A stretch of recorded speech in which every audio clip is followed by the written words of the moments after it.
Well, Nikki, this group's overall message was they feel that defunding the police is not the answer. They would like to see more training and better and nationwide standards. So now everyone wants to get engaged and put money towards it, but where were you all this time?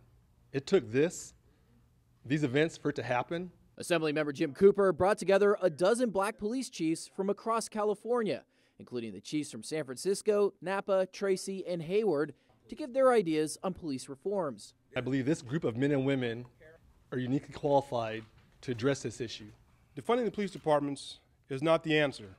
Cooper, a former Sacramento County Sheriff deputy for 30 years, says there needs to be more training on bias, de-escalation, and historical policing problems. And he says too much of the current police training is done almost completely online. Why are we going online where you're clicking a button in a class? That really makes no sense to do that. Hearing from your colleagues talk about it in a classroom is much more impactful than sitting behind a computer.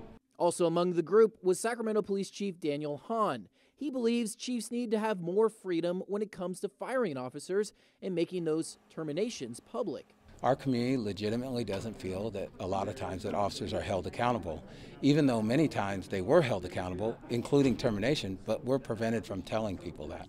Chief Hahn also called for a national database of terminated officers, so departments in different parts of the country can avoid hiring those with a history of issues. Although Chief Hahn claims the Sacramento Police Department already does that. We don't hire any officers unless we've looked at their previous department's files. As for Sacramento Mayor Darrell Steinberg's proposal to create a new community response department, Chief Hahn says he supports the idea, even though it would take funding away from his department. If something occurs out in our community and nobody knows who to call, they call us. If we had more appropriate people to respond, it would not only free up officers to do what only officers can do, but it would also more healthy for our community.